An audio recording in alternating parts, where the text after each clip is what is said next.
Olá, boa noite. A gente vai começar agora a nossa live sobre manifestações gastrointestinais da alergia à proteína do leite de vaca. Eu vou esperar a doutora Ellen, gastropediatra, entrar para a gente poder começar direitinho.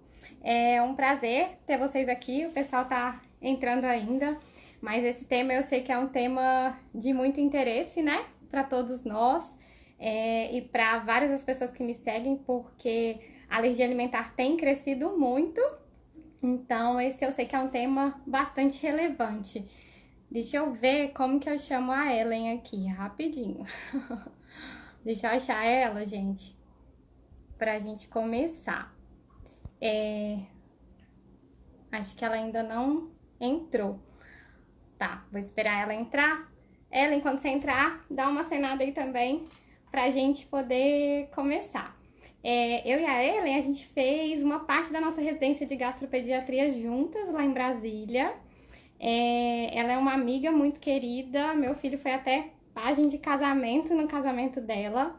E a gente vive trocando figurinhas sobre os nossos pacientes, tirando dúvida, porque os médicos, né, gente, a gente às vezes tem casos difíceis, ela é uma endoscopista, então eu peço muita ajuda dela também nesses casos. Vamos ver se ela entrou até agora, não tô vendo, mas deixa eu ver se ela entrou para eu tentar colocar ela aqui de novo. Acho que ainda não. Nara, eu vi que você entrou aqui, manda ela entrar para mim, por favor, pra gente começar. Então vamos falar um pouquinho hoje sobre todos os tipos de manifestações gastrointestinais que as crianças podem ter por serem alérgicas à proteína do leite de vaca. A gente acha, né, que a alergia, muitas pessoas, né, que não conhecem direito a história de alergia, acham que a questão de alergia é aquela reação de quando a pessoa come um camarão, por exemplo, e logo essa pessoa começa a ter urticária, aquelas reações de pele, ela começa a inchar o olho, inchar a boca, que é o que a gente chama de angioedema, e já vai ter uma reação, né, de que o pessoal fala fechar a glote, que seria uma reação anafilática. Então, a gente acha que a alergia alimentar é isso. Só que, na verdade, a gente tem um mundo de manifestações que podem acontecer. Por quê? A alergia alimentar, ela pode acometer o nosso corpo todo. Só que em pessoas diferentes, com sistemas de defesa diferentes, sistemas imunológicos diferentes, nós vamos ter reações diferentes. Deixa eu ver, acho que a Ellen ainda não entrou, eu não sei se ela tá tendo alguma dificuldade. Mas se você entrar, a Ellenzinha me avisa. Então, algumas pessoas vão ter reações de pele, como quando consomem o camarão. Essas pessoas, né, é muito comum em crianças que a alergia ao leite se manifeste dessa forma. A criança toma o leite e logo depois ela vai ter uma reação de urticária, angedema e vai ter que ir para o pronto-socorro, muitas vezes com uma reação grave, uma reação anafilática. As pessoas conhecem menos as manifestações gastrointestinais de alergia, porque nos filmes a gente não vê isso, né? Filme de alergia a camarão a gente às vezes encontra, mas nenhum artista tem ali uma manifestação gastrointestinal de alergia. E nas crianças é muito comum. Desde bebezinho, desde recém-nascido, eles podem ter esse tipo de manifestação. Uma manifestação super comum é o sangue nas fezes, que é a proctocolite alérgica ou colite alérgica. Quando a gente for pensar nas manifestações gastrointestinais da alergia à proteína do leite de vaca, a gente vai... Ah, ela entrou.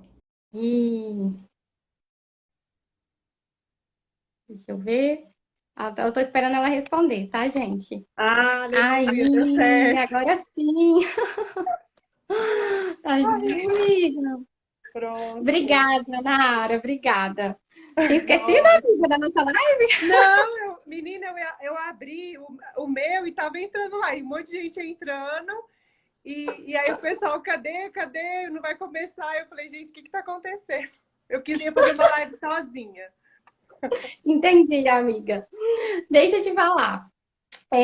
Eu já até te apresentei aqui para quem começou, quem já entrou, mas como entraram algumas pessoas depois disso, né? Vou falar Pronto. de novo. A Ellen, a gente fez gastropediatria juntas, uma parte da nossa residência. Até porque, para quem não sabe, né, eu engravidei na residência e aí atrasou um pouco. E aí a gente acabou ficando mais tempo juntas, o que foi ótimo. Foi E ótimo. além de ser gastropediatra, né, a Ellen ainda é endoscopista, então ela faz endoscopia infantil e tem toda essa expertise, me salva em alguns casos. É maravilhosa, me ajuda muito. Ai, que bom. Ellen, eu não sei se você E chegou a ver, que eu fiz uma introdução já, assim, um pouquinho, né? Fui falando um não, pouquinho sobre não a vi, questão de mas alergia. ótimo. Que bom. Deixa eu Mas se só você. apresentar você rapidinho aqui para o pessoal que entrou depois também. A Sofia é uma grande amiga minha, né? Como ela disse, a gente fez gastropediatria juntos. A Sofia é uma ótima gastropediatra e enquanto eu me especializei em endoscopia, a Sofia especializou em várias coisas, né? Ela se destaca em tudo que ela trabalha, é uma ótima Oh, gastropediatra. E nesse momento ela está obrigada. atendendo em Palmas, Tocantins, né? Infelizmente ela não está aqui com a gente, mas é como ela disse, a gente está sempre acudindo uma outra, ajudando uma outra, discutindo casos juntas, isso aí é muito importante. Ah, é verdade, Ellen, esqueci de falar, né? A Ellen atende em Brasília, mas como você tá gestante, né, Ellen, agora tá atendendo mais telemedicina, Só, né? só Mas telemedicina em depois, casa mesmo. quem precisar, gente, lá em Brasília, ela é maravilhosa. Então, começa a falar um pouquinho pra gente, assim, do desafio que é a questão da manifestação gastrointestinal, né, pra gente que é gastropediatra. Então, as alergias alimentares, né, realmente é como você disse, são um desafio porque é um diagnóstico muito novo e é um assunto muito novo, né? Os pacientes, eles necessitam muito da questão de um exame, de alguma coisa para estar comprovando, né, para ter certeza do que está acontecendo. E em alergia alimentar, principalmente que a gente tem as manifestações gastrointestinais, né, exceto a esofagite eosinofílica, que a gente vai falar um pouquinho aí mais para frente, mas a maioria delas a gente não tem como comprovar um diagnóstico de uma forma através de um exame, e são as manifestações clínicas que são fundamentais para a gente poder estar comprovando esse diagnóstico.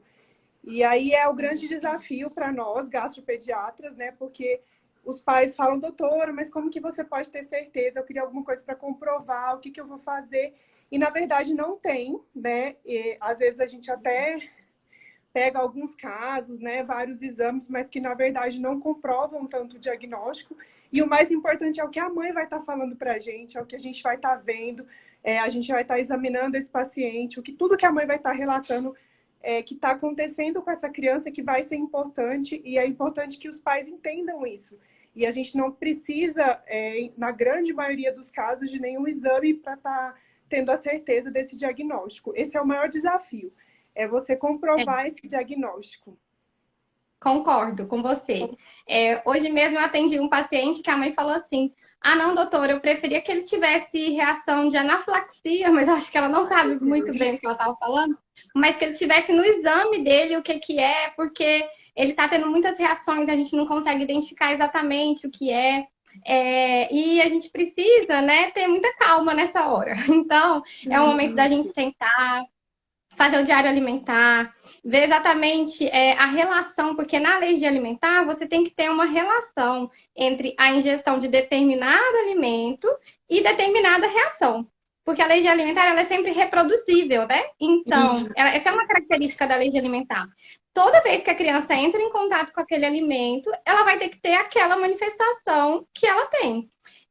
Então, muitas vezes, isso gera dúvida nos pais, porque os sintomas às vezes parecem muito subjetivos, né? A criança. A gente recebeu várias perguntas, acho que você também, né? Sobre crianças que têm muitos gases, crianças que não Sim. dormem bem à noite. Será que isso é alergia? Será que tudo isso é alergia? Então, eu acho que a gente podia falar um pouquinho primeiro das manifestações mais comuns, para depois a gente começar a responder essas perguntas também para eles, né? O que você Sim, acha? combinado, combinado. E só lembrando, assim, que eu acho que é interessante a gente também falar, um outro desafio, né, quando a gente tem essa dificuldade do diagnóstico, é quando às vezes a mãe, nesse desespero, como você falou, que se pensar que gases, que a criança que não dorme bem, às vezes ela chega no consultório e já tirou vários alimentos, diversos alimentos. A gente já fica assustada de tanta coisa que a mãe está sem comer nada. E a gente tem uma dificuldade no diagnóstico porque ela já tirou tanta coisa que a gente, assim, às vezes não consegue entender como que a gente vai fazer. E aí é onde é importante o diário alimentar, essa calma, né, que a mãe tem em esperar um pouco, né, um pouco de paciência. Eu sei que é muito angustiante. Tanto eu quanto a Sofia, nós somos mães de alérgicos, né, além de gastropediatra, então a gente entende os dois lados. Então, essa questão também de retirar diversos alimentos também é uma coisa que às vezes dificulta bastante e é um desafio, né? Ó, Ellen, perguntaram quem que é esse bebê lindo aí no fundo. Ai, A meu Gislaine filhote, perguntou, ó. mostra pra gente. Gente, a Ellen só tem bebê Johnson, viu? Esse é o primeiro, tem outro aí no forninho. O Evandrinho lindo, maravilhoso, né? Vamos falar um pouquinho primeiro de colite Pronto, alérgica, que é tão comum e angustia tanto essas mães também, né? pronto. Então vamos falar. Então a colite alérgica, né, também conhecida como enterocolite, é aquela doença, é aquela manifestação que a criança e a mãe chegam no consultório para a gente com aquelas rajas de sangue nas fezes.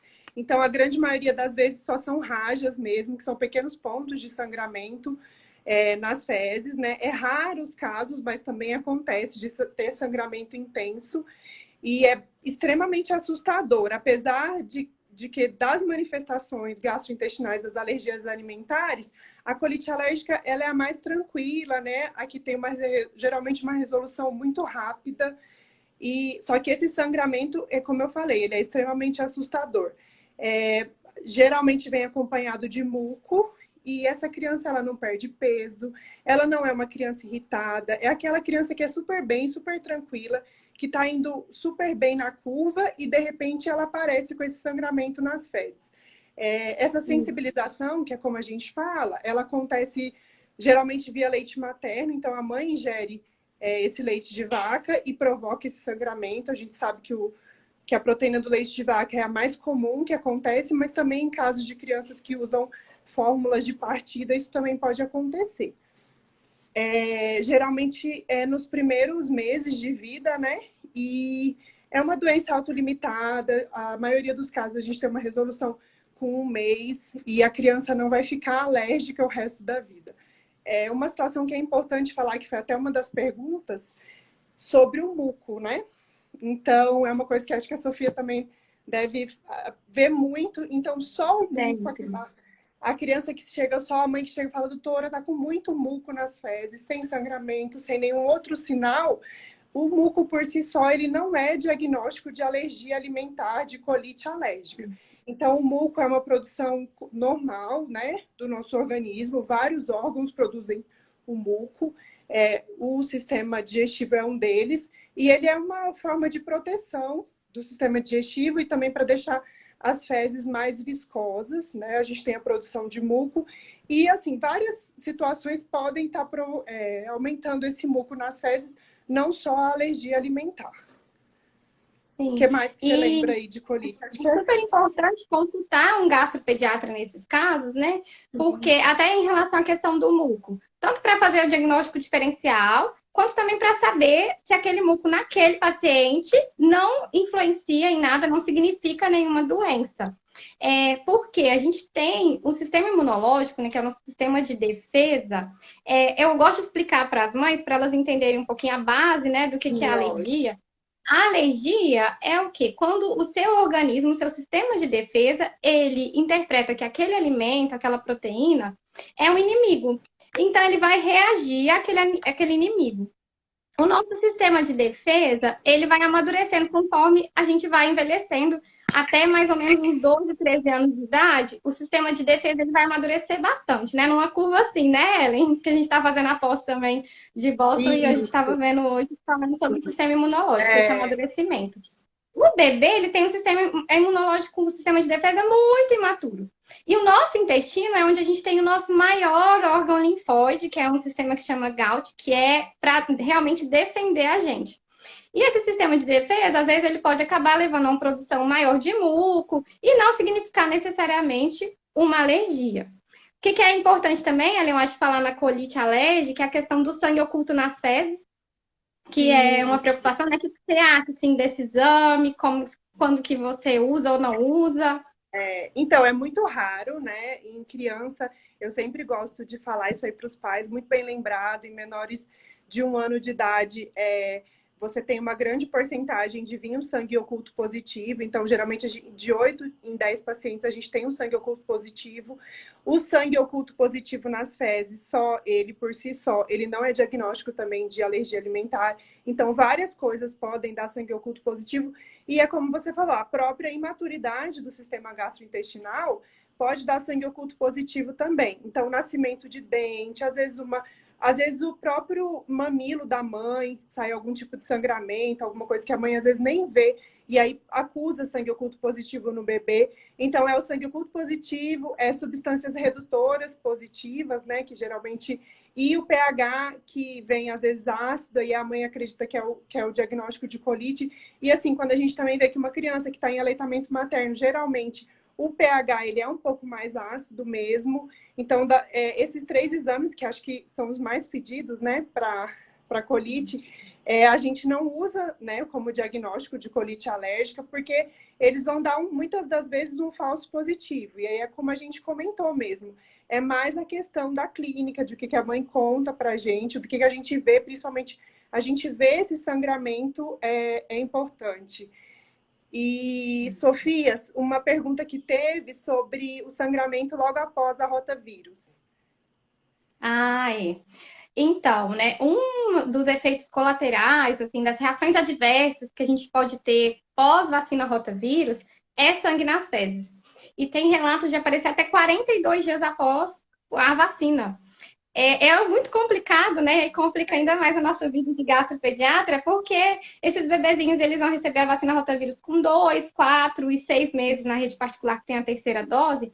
E essa idade é justamente uma idade onde é muito comum aparecer a colite alérgica. Em muitos casos, a gente se confunde, né? Assim, na verdade, a mãe vai se confundir e a gente vai precisar, em alguns casos, né, dependendo de como for, da relação tempo e efeito, em alguns casos a gente, às vezes, faz uma retirada de proteína do leite de vaca da dieta e depois a gente faz o teste de voltar, de reiniciar, para ver se foi da vacina ou da proteína.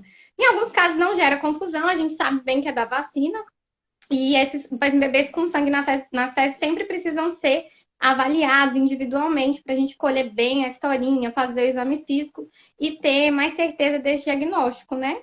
Exatamente. E, assim, uma coisa também importante de falar é que você falou muito da colite mesmo, né? Então, assim, colite é a inflamação do cólon, do intestino grosso. Por isso que esse bebezinho, ele tá ganhando peso bem, tá crescendo bem, na maioria dos casos, se for restrito ali ao cólon, essa inflamação for restrita a esse intestino grosso. E você quer falar mais alguma coisa de colite ou a gente passa para o próximo? Acho que é só, assim, é exatamente isso. Acho que a gente... E aí, se alguém tiver mais alguma pergunta, depois a gente responde no final. Acho que agora você pode falar um pouquinho para a gente sobre uma outra manifestação, que aí já é uma situação diferente, onde a gente vai ver uma perda de peso importante, que é a enteropatia provocada pela alergia alimentar. Isso, então, na colite, o que está envolvido é o cólon, né? O intestino grosso. Exatamente. Quando esse nome que a gente fala assim, enteropatia, né? Que não é um nome que eu acho que a maioria das mães estejam familiarizadas, porque esse nome não pegou tanto quanto o nome colite, mas quando a gente fala em enteropatia, é porque a gente tem um acometimento também do nosso intestino delgado. E o intestino delgado, ele é responsável pela absorção dos alimentos. Então, de modo diferente de quando a criança tem só a colite, né, assim, restrito ao cólon, quando essa alergia também leva a uma inflamação do intestino delgado, essa criança vai ter uma dificuldade de absorção. Com isso, ela vai acabar evoluindo para diarreia, com fezes líquidas, né, fezes aquosas, que podem às vezes ser explosivas. Essa criança, quando você tem uma inflamação no intestino, você acaba tendo um prejuízo na absorção também dos açúcares.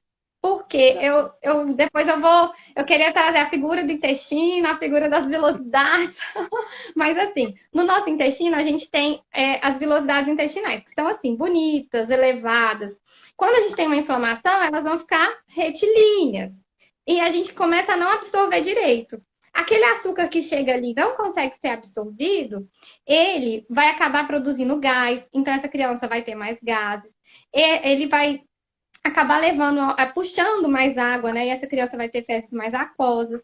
Altera mesmo o pH, então é muito comum virem as assaduras, que são as dermatites de difícil tratamento. E se a gente não trata essa enteropatia, essa criança ela vai começar a perder peso. E ela vai começar a não ganhar peso. E além de não ganhar peso, ela começa depois a não crescer.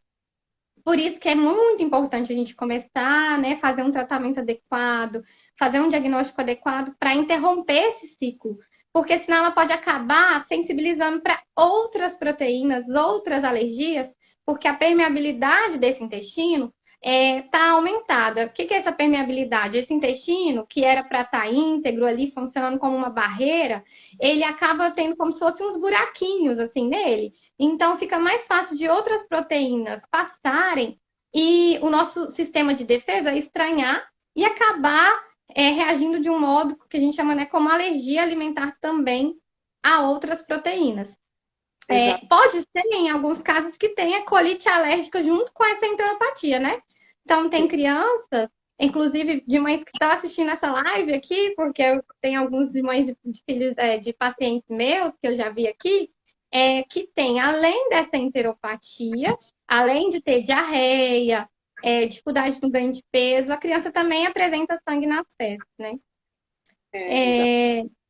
Quer completar alguma coisa sobre a Não, enteropatia? aí assim, acho que é só importante a gente lembrar, porque eu já peguei alguns casos que muitas mães falam, mas um exemplo assim, a mãe sempre tomou, fez uso da proteína do leite, ou a criança estava usando a fórmula infantil já há um tempo, e essa enteropatia aparece um mês depois. Então, assim, é importante a gente lembrar que não é precoce, né? Que não é rápido, né? Que é uma reação que pode acontecer, porque, como a Sofia falou, vai provocando reações inflamatórias, que vai como se fosse machucando, né? Eu gosto de falar para o paciente, machucando ali o intestino, machucando com o tempo, e aí até quando aquela mucosa, aquela velocidade intestinal, ela estiver completamente achatada, isso aí pode levar um tempo, e aí é quando vai ter as manifestações clínicas. Então, assim, não necessariamente essa criança vai ter começado o leite há pouco tempo, né? Isso acontece muito em um mês depois do início do leite de vaca ou do início da fórmula infantil.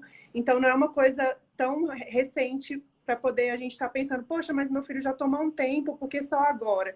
Então, é justamente porque é o tempo dessas velocidades intestinais estarem machucando, achatando, né? Como a Sofia falou, que elas são várias, como se fossem os dedinhos assim para cima, e aí quando elas achatarem, que elas não vão conseguir absorver, aí vai estar se manifestando com a diarreia, como a Sofia falou muito bem.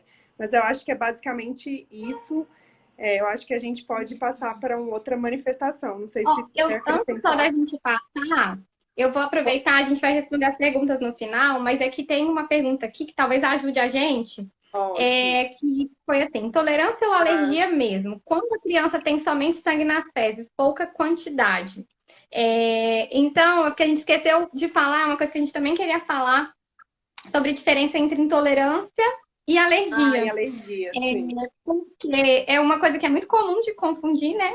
As duas são reações adversas ao alimento. Então, nas duas coisas, tanto na intolerância à lactose, né, por exemplo, quanto na alergia à proteína do leite de vaca, o seu organismo está reagindo de uma forma que não era para ele reagir, ele não foi programado para reagir assim. Só que na intolerância você não tem envolvimento do sistema de defesa, do sistema imunológico. E na alergia você tem esse envolvimento. A intolerância à lactose é quando você. E você pode ter as duas coisas, né? Mas aí talvez complique um pouquinho para vocês entenderem. Mas a intolerância à lactose é quando você não consegue absorver esse açúcar do leite, a lactose, e ela pode levar a diarreia, pode levar a assadura, mas ela é mais comum no bebezinho menor, ela só é comum quando ela é relacionada a alguma outra causa, como, por exemplo, a alergia. Então, nisso que a gente acabou de falar, que foi a enteropatia, quando tem uma inflamação no intestino, a criança pode acabar desenvolvendo uma intolerância à lactose, que é uma dificuldade de absorver essa lactose, por causa da alergia, por causa dessa inflamação. Só que em relação ao sangue nas fezes, a gente não tem, né? Ellen, a gente não tem sangue nas fezes na intolerância à lactose. A Não, gente de só forma tem nenhuma. sangue como reação adversa se for na alergia. É, Exatamente. é isso. Vamos. As mães de pacientes se reconhecendo. Sobre o que você quer falar agora? Quer falar Ah, sobre então vamos refluxo? falar um pouco sobre refluxo. Pronto, é. Então, Ótimo. assim, o refluxo como manifestação de alergia alimentar, geralmente ele ocorre com lactentes, né? Então é aquele bebezinho em que está em aleitamento materno exclusivo ou também até usando fórmula infantil de partida. E a gente começa a perceber que as mamadas são a criança fica bastante irritada, ela tem um desconforto durante as mamadas, aquela criança que fica se jogando para trás, né? Esse movimento do pescocinho que é muito comum. E a gente percebe que as mamadas deixam de ser prazerosas, tanto para a mãe quanto para o filho. Isso daí é um sintoma, é um sinal que a gente percebe bastante. Muitas das vezes a criança recusa essa mamada. É importante a gente saber que nem sempre vai estar se manifestando com regurgitação, nem sempre vai vir o vômito, mas pode ter vômito. Essa própria irritabilidade da criança já é uma manifestação bem típica. Aquela criança que é muito irritada, que não dorme bem, e muitas vezes começa a recusar o peito. Um dos diagnósticos diferenciais é a alergia à proteína do leite de vaca, levando ao sintoma de refluxo, né? Então, uma das principais causas de refluxo em lactente é a alergia à proteína do leite de vaca. Então, muitas vezes a gente, antes de iniciar a medicação, uma das opções que a gente tem é realmente fazer a tentativa da retirada da proteína do leite dessa mãe, na tentativa de ter uma melhora desse sintoma, porque essa proteína pode estar dando uma irritabilidade na mucosa e por isso que a criança está apresentando todos esses sintomas. Exatamente. E é muito comum, né, Ellen, a gente já pegar esses bebês vindos de outros médicos, cheios de remédio, né? Então, Exatamente. eles chegam, às vezes, usando domperidona, assim, ranitidina, né? Às vezes eles saem da maternidade porque estão Já com as regurgitando medicações. muito, já com medicação. E Isso. essas E uma coisa. medicações, muitas vezes... Pode Pode falar, falar. pode falar. Não, pode falar. Não, que assim, essas medicações muitas vezes têm efeitos colaterais, né? Que é muito comum a Exatamente. gente ver com a domperidona, por exemplo, Sim, né? A gente vê irritabilidade, exatamente. cólica, e às vezes isso vira um loop. A criança, às vezes a gente tirando o remédio, a criança melhora.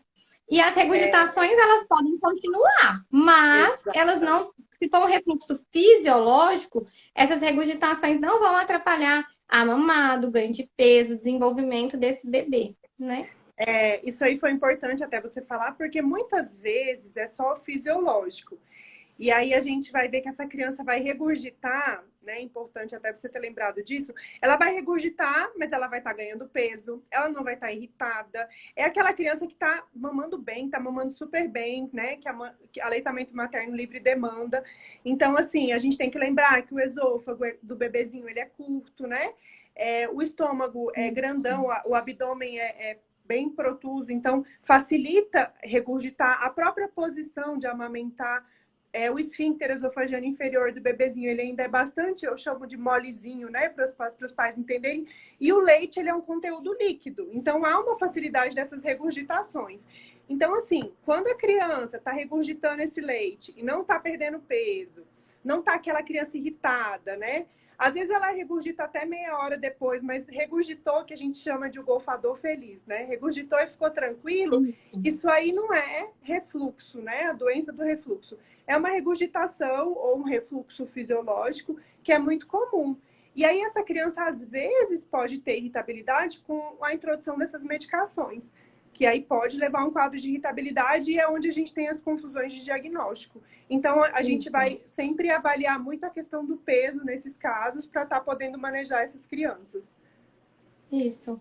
O peso, né? Irritabilidade, recusa alimentar, como você falou muito, né? E sempre Exatamente. pensar em alergia.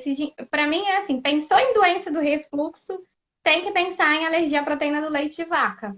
Não Sim, para mim, né? Para o é, guideline dos maiores exatamente. especialistas, né? De todas as evidências científicas que a gente tem. Exata, Antes mesmo de entrar com medicação, se o bebê tem doença do refluxo, a gente vai avaliar a questão da alergia à proteína do leite de vaca.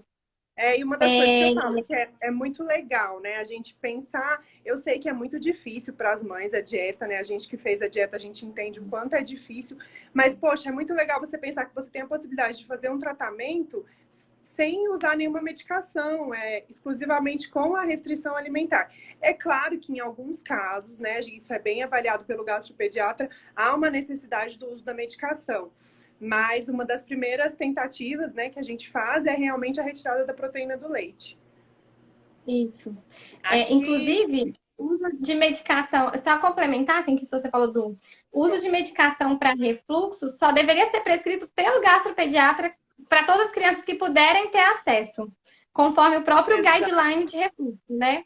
Para evitar esse é, uso excessivo que a gente tem hoje, que prejudica a microbiota intestinal. Então, eu sempre falo para os meus pacientes, é uma balança e a gente está pesando aqui se o benefício para essa criança é maior que o risco de usar a medicação, a gente vai usar.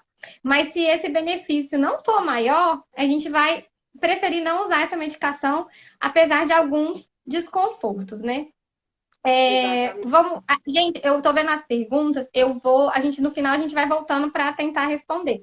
Ellen, Pronto, eu não tô com o relógio aqui, eu esqueci hoje de deixar também aqui perto. Você não. tem algum? São 8h40 e 8h50. Então a gente tem aí uns 25 8h50 minutos. já? Tá, passou Então pronto, rápido. acho que agora você podia falar um pouquinho de FPAS, Tá, que eu vi que estão que é pedindo muito FPAS, né? pronto, Ó, só uma complementação de FPAS. Tem criança, gente, que precisa sim usar medicação, né? Porque eu vi aqui uma mãe, a minha usa desde poucos dias de vida, assim, né? Então, tem crianças, casos mais graves, que elas realmente vão precisar de medicação, né? A gente não tá falando que medicação é desnecessária. Então, realmente, tem de crianças forma que nenhuma. precisam usar. E aí, essas mães também têm que ficar em paz com isso. A gente vai usar o tempo que for necessário para aquela criança melhorar, né? Exatamente, Em quando é bem indicado e acompanhado, né? Eu sempre gosto de falar, quando acompanhando isso. tiver acompanhamento, ok. Então, muita gente fala, mas o omeprazol tem um problema, né? Que dá câncer. Então, tem várias histórias. Então, assim, o que eu gosto sempre de falar é porque, como tem esse uso indiscriminado, que as pessoas podem ir na farmácia e sair comprando, então a gente tem que ter um cuidado maior. Então, o que é mais importante é essa criança estar sempre sendo acompanhada. Exatamente. E se esse refluxo for muito persistente, né? Aí a gente vai solicitar uma Fazer o endoscopia. diagnóstico. E aí a doutora Ellen vai fazer endoscopia. Podia vir aqui em Palmas de Pronto. vez em quando fazer também umas endoscopias para mim. Vou mudar para Palmas. Eba. Sobre a FPAS, que é um assunto mais novo, né? A gente, na pediatria, assim, quando eu fiz residência de pediatria, não ouvi falar de FPAS, assim, na Também residência de não. gastropediatria é que foi apresentado pra gente e foi uma coisa, assim, muito crescente. Meu Sim, quase no sobrinho, inclusive, finalzinho, né? foi já, né, que começaram a surgir mais artigos. Sim. Eu tenho até um sobrinho que teve diagnóstico de FPAS e eu até levei ele para Brasília na época para consultar com a doutora Elisa de Carvalho, né, que é a nossa chefe de residência, nossa musa da gastro, né, maravilhosa. E aí é um assunto que me interessa muito também, já até por ter tido com o meu sobrinho. A FPAS, esse nome estranho, né? Na verdade, esse nome quer dizer enterocolite induzida por proteína alimentar. Então, a gente tem uma inflamação de todo o intestino que vai ser secundária a alguma proteína alimentar. De modo diferente dessas outras alergias que a gente falou até agora, ela também vai envolver reações sistêmicas. O que é isso? A criança não vai ter só reação gastrointestinal. Então, o principal sintoma da FPAS é o vômito. A criança, 1 a 4 horas, geralmente, depois que ela ingeriu aquele alimento, pode ser um pouco mais tardio, em alguns casos até 6 horas, mas geralmente é nesse tempo de 1 a 4 horas, ela vai começar a ter muitos vômitos, vômitos repetitivos. E além desses vômitos, ela pode evoluir com palidez. Então, ela fica com aquele aspecto, né, bem pálido. Ela pode evoluir com letargia, então ela fica bem molinha, aquela criança que vai ficando apática. Pode ser tão grave que essa criança pode ter acidose metabólica, pode fazer até o que a gente chama de choque, só que não é um choque anafilático, é um outro choque, é um choque porque essa criança desidrata tanto que ela acaba evoluindo com essa manifestação tão grave. E aí, essas crianças, quando tem essas manifestações mais graves, elas vão precisar de um tratamento hospitalar. É super importante, até já que eu falei da anafilaxia, a gente lembrar, né, Ellen, que assim, FPAS você não tem sintoma de pele, você não tem sintoma respiratório, então não tem nada a ver com anafilaxia. Você pode ter esses sintomas que eu relatei aqui, pode também ter hipotermia, né? Essa criança pode ficar muito geladinha. Foi semana passada, ou retrasada, que eu atendi um paciente com FPAS no consultório. Foi assim, foi o primeiro paciente, era o primeiro paciente da tarde, e eu cheguei lá, esse paciente estava vomitando. E aí, muito molinho, né? Mas assim, vômito, já a criança às vezes fica molinha, e a gente às vezes pode ser um outro diagnóstico. Eu comecei a conversar com a mãe, que essa criança tinha comido. Aí isso era 2 horas da tarde, e a criança tinha almoçado alguns alimentos, entre eles o arroz. E ela falou, não, doutora, ele já teve isso outras vezes. E a gente foi vendo sempre que ele teve, ele tinha comido arroz. Foram as vezes que ele comeu arroz. E aí eu até deixei ele um pouquinho ali em observação, mas tinha um pronto-socorro do lado de onde eu estava atendendo, e aí eu já mandei para o pronto-socorro também. Passou mais um tempo, ela me ligou falando que tinha começado diarreia. Que a diarreia às vezes pode começar umas 5, 10 horas depois do vômito, né? Então, assim, foi um diagnóstico bem fechado, porque, por sorte, né? Que não é sorte, mas assim, eu presenciei, eu vi.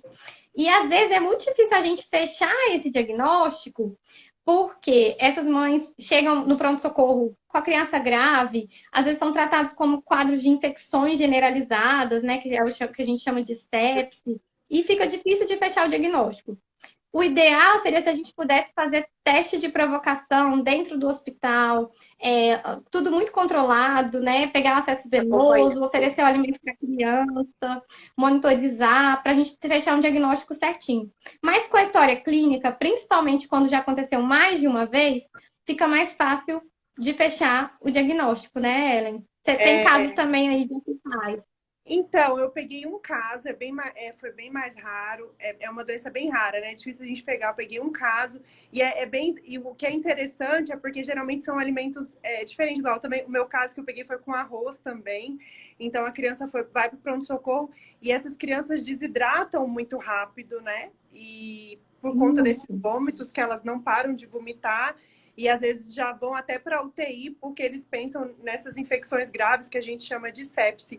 E assim, uma coisa que eu acho que é interessante a gente falar é porque não é tanto com os alimentos mais comuns, né? Geralmente são outros alimentos, e o arroz, acho que é o que eu mais que eu mais vi, né? Claro que a gente tem outros alimentos, mas o arroz é um alimento bem comum do FPAS.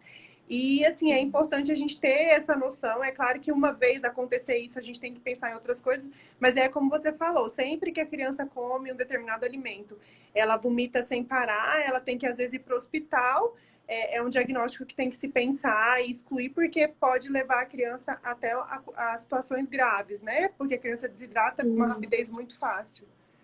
Exatamente. Assim, nos bebês menores, a gente até vê por leite de vaca, soja, que seria o mais comum. Mas naqueles bebês que já fizeram introdução alimentar, aí a gente vai ter alimentos que comumente não são conhecedores de causar alergia, como o arroz, né? Aveia e algumas frutas também. Banana, Então, gente, o tema da live é alergia, manifestações gastrointestinais de alergia. Que alguém entrou aqui e perguntou. Aí agora a gente está falando um pouquinho sobre a FPAS. Em relação ao meu sobrinho, me perguntaram aqui se meu sobrinho curou. Gente, ele curou. Ele tá ótimo. Minha irmã tinha entrado aqui na live, mas eu acho que ela já saiu. Os dois filhos dela foram alérgicos, na verdade. O menorzinho agora tá com 2 anos e tá ótimo também. O meu sobrinho que teve FPAS foi o mais velho. E ele ficou, no primeiro ano de vida, ele comia só 5 alimentos. O primeiro ano de vida todo dele. Tanto que ele foi para Brasília e consultar com a doutora Elisa, que foi a época que eu fazia residência. Foi uma luz, assim, foi muito bom. E hoje ele come de absolutamente tudo. Inclusive, é um apaixonado. Ele usou Neocate muito tempo. Neocate é uma fórmula de aminoácidos, né? A gente tem Neocate, alfamino. E hoje ele ama brigadeiro. Então, assim, se deixar, todo dia que ele vai na casa da minha mãe, tem que ter brigadeiro para ele de sobremesa. Aí eu A achei gente que vai ia tentar falar se que ele mudar amava o ao Neo longo. Kate. Pois então, em relação à FPAS, importante a gente comentar também sobre a FPAS, a questão de que ela pode ser aguda, como eu falei agora, e ela pode ser também crônica. O que seria essa diferença aguda e crônica? Não é que a aguda vai durar pouco tempo e a crônica vai demorar, não. A aguda, geralmente, a manifestação é bem intensa, né? Esses vômitos muito intensos, e a criança, no outro dia, 24 horas, geralmente essa criança tá ótima. Na forma crônica, essa criança não sabe que tem FPAS, né? E esse alimento é oferecido continuamente. Então, essa criança vai tendo vômitos intermitentes, pode ser uma forma mais leve, às vezes, que não vai levar a desidratação, e às vezes a gente tem na forma crônica também formas mais graves, que vão levar até a desidratação e acidose metabólica. Mas isso quem vai definir, né, é o gastro que acompanha a criança. Eu estou vendo aqui uma das mães de paciente minha muito querida. A minha come só chuchu e tá ótimo. A gente tem o chuchu. É que a gente está começando, né? Então, vou aproveitar esse comentário dessa mãe muito querida mesmo, para falar que tudo é uma escadinha. Quando essa criança começa a melhorar, parece às vezes que vira uma chave, né? Às vezes eu escuto essa expressão, doutora, parece que virou uma chavinha. Parece que o sistema imunológico ele amadurece e essa criança desinflama e a gente vai conseguindo introduzir pouco a pouco esses alimentos com muita paciência. Então, gente, é devagar. Por mim, todas as mães de alérgico merecem um acompanhamento com psicólogo, porque a gente realmente fica muito triste, né? No começo é muito difícil lidar com isso. Conta um pouquinho da sua experiência aí com o Evandrinho, como que foi?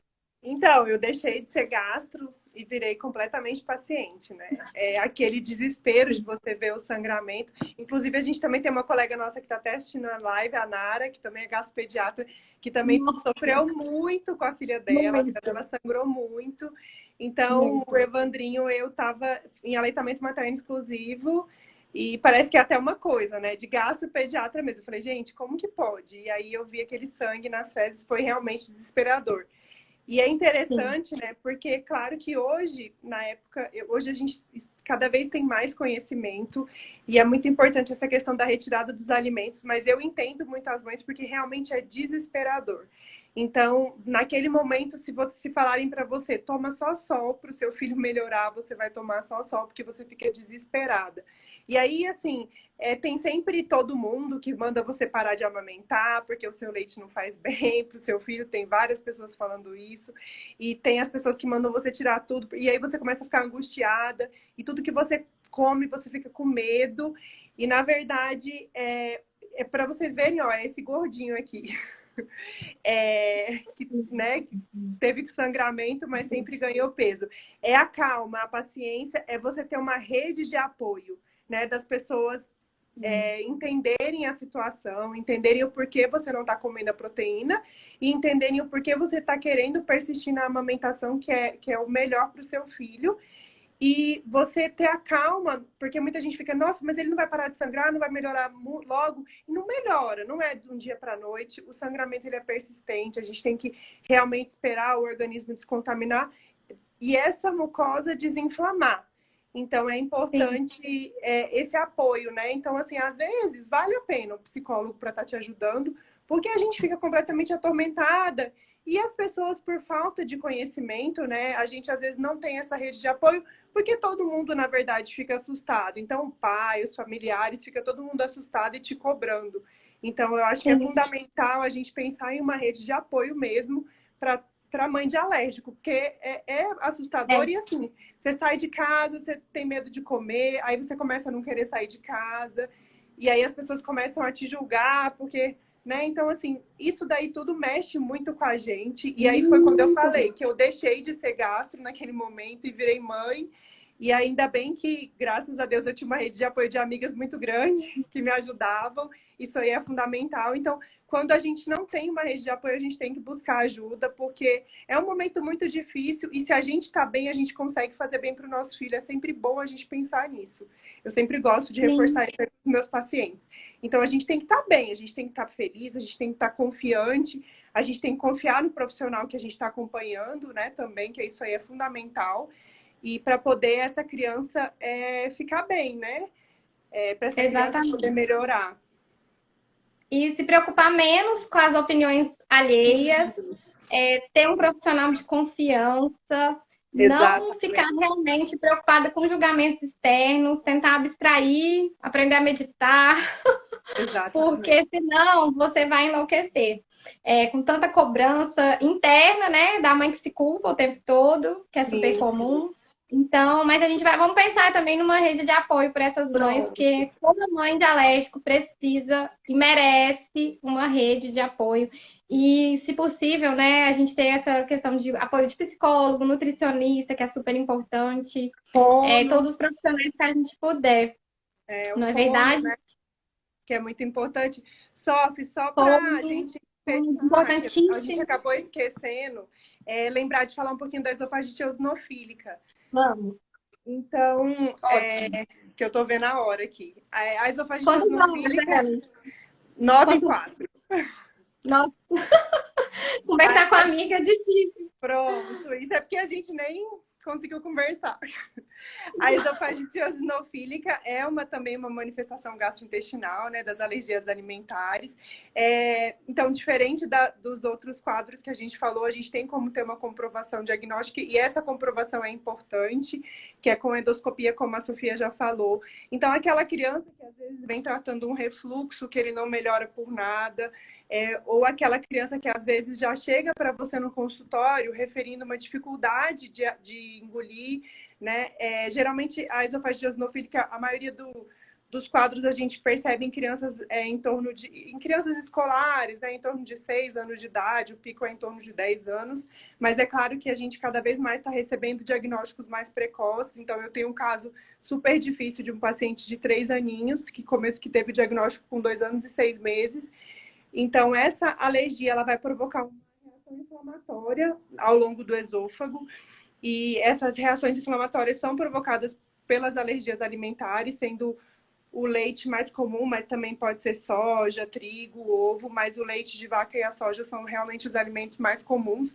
Com o tempo, essa reação inflamatória ela vai provocando uma alteração na mucosa esofágica, podendo levar a uma coisa que a gente chama de traqueização, que é como se a mucosa a mucosa esofágica ela é bem molinha para facilitar a passagem do alimento, é como se ela ficasse mais endurecida, ela diminuísse a luz e dificultasse a passagem desse alimento. Então é quando aquela criança que às vezes tem um refluxo que não melhora, que às vezes a mãe está vendo que toda vez precisa de um líquido para estar engolindo o alimento, então ela não consegue engolir o alimento de forma tranquila. Ou a mãe que precisa estar sempre batendo o alimento, porque senão a criança não consegue engolir. Ou em casos extremos, que eu já peguei como eu faço endoscopia, crianças que chegam com impactação alimentar, né? O alimento fica impactado no esôfago, porque ela Ele não realmente está desce, com né? esse Ele para esôfago. ali. Exatamente, ela está com esse esôfago fechado. Então, o diagnóstico, ele é via endoscopia, né? Vai fazer biópsia do esôfago e vai ver o número de eosinófilos que a gente fala, que é acima de 15 nesse esôfago. Então, é importante ficar atento, né? Eu até acho que vi uma mãe que comentou aí, esse refluxo que ele persiste por muito tempo, de crianças às vezes maiores. Então, esse refluxo que ele não melhora, que está tratando com inibidor de bomba há um tempo e a gente não vê uma melhora. Então, um diagnóstico diferencial que é importante sempre descartar é a esofagite eosinofílica, né, Sofis? Exatamente, excelente. De manifestação, eu acho que a gente falou praticamente tudo, né? Constipação também pode ser uma manifestação de alergia alimentar, né? De alergia à proteína do leite. A gente teve uma live de constipação um dia desses, e eu acho até que eu tinha falado um pouco sobre isso, Mas na constipação, a gente pensa mais quando a constipação não melhora. A gente já está tratando, a gente fez o nosso melhor com o tratamento, com a alimentação, com os hábitos de tentar colocar a criança para condicionar esse intestino e evacuar. E essa criança não melhora, a alergia tem que ser pensada também. Vamos É, tentar responder algumas perguntas, porque a gente falou que ia responder, pronto. né? Ó, meu sobrinho Eu não acho que era só leite. as da Gente, ficaram. Ó, meu sobrinho, ele era alérgico múltiplo. Ele tinha alergia a muitas coisas. Tinha alergia de mecanismo misto, tinha alergia com mecanismo de IgE mediado, a banana, com urticária, tinha alergia não IgE mediada, né? Tinha FPAS. E ele hoje tá ótimo, tá maravilhoso. Então, pode acontecer, vamos ter calma, paciência. Eu vi comentários aqui de uma psicóloga muito querida, também mãe de paciente, que é a Cíntia. Cíntia, depois eu vou fazer uma live com você para a gente falar desses aspectos psicológicos também. Achei muito interessante. Teve até uma mãe que comentou aqui que chorou várias vezes no consultório, então achei legal a gente abordar isso, acho que é importante abordar isso, né? Como essas mães se sentem indefesas, né? E é assim, é aquela coisa de você não saber o que fazer, você quer fazer tudo para o seu filho e você não conseguir. Então, realmente, acho que é importante essa rede de apoio aí às mães de Sim. alérgicos. E importante, né, que a gente falou que nos encher de esperança, né? Desespero é ausência de esperança. Gente, não tem vida sem esperança. Então, vamos ter esperança mesmo e fazer acompanhamento direitinho, que dá certo. Você quer começar? Vamos responder algumas perguntinhas. Tem 10 minutos ainda ou não? Você acha? Pronto, a Tem gente quanto tem um tempo? minuto. Não, a gente tem 6 minutos. Vamos Ah, responder. nossa, gente, ó, se a gente não conseguir responder todas as perguntas, Ellen, o que você acha da gente depois fazer uma live só de resposta, assim, onde a gente vai só Pronto, responder perguntas? Pode acho ser? ótimo. Então, Acho porque não vai dar ótimo. tempo, né? O que não Não, foi 6 minutos. respondido até agora, a gente pode fazer depois uma live só para responder as perguntas. Quer começar com alguma aí das que você anotou? Não, eu consegui durante as lives e respondendo. Respondendo? Só teve um paciente que perguntou falando sobre criança com intestino curto, se elas têm um risco maior de ter alergia alimentar. Então, Certo. assim, é importante a gente falar que a criança com intestino curto, ela vai ter um problema na questão da absorção aí, né? E a gente tem uma dificuldade Intestino maior. curto é quando opera, né? Ela explica só assim. Intestino Ah, curto é quando você precisa operar e tirar uma parte grande do intestino. sim, E aí sim, ele acaba, por algum outro problema, né? A gente precisa operar esse intestino e ele acaba ficando curto. Por isso a gente chama intestino curto, né? exatamente. E aí a gente pensou aí, você tirou uma parte, então você diminuiu um pouco aí dessa capacidade de absorção do intestinal. Então, muitas das vezes, essas crianças após cirúrgico, a gente acaba entrando com fórmula de aminoácido ou com restrição para a gente ter uma absorção maior, até porque pós-cirúrgico esse intestino vai estar inflamado, né? Vai estar com grande dificuldade de absorção, mas não necessariamente essas crianças têm uma predisposição maior a ter alergia, né? Então, às vezes, essa patologia de base levou a uma inflamação Vai ter. intestinal e acaba que essas crianças necessitam de uma restrição alimentar por conta dessa inflamação intestinal secundária, essa patologia de base e a própria retirada desse intestino. Mas não, isso elas não são mais predispostas a terem alergia, não. Exatamente. Em relação. Porque eu recebi muita pergunta em relação assim, a gases, fezes com manchas mais escuras, leitinho talhado, fezes com consistência de areia. Eu até Isso, anotei as esse fezes primeiro com remédio grumos, as com fezezinhas com gruminho. grumuzinhos também, Então, pronto. gente, muitas vezes isso está mais relacionado à imaturidade intestinal do que à alergia alimentar.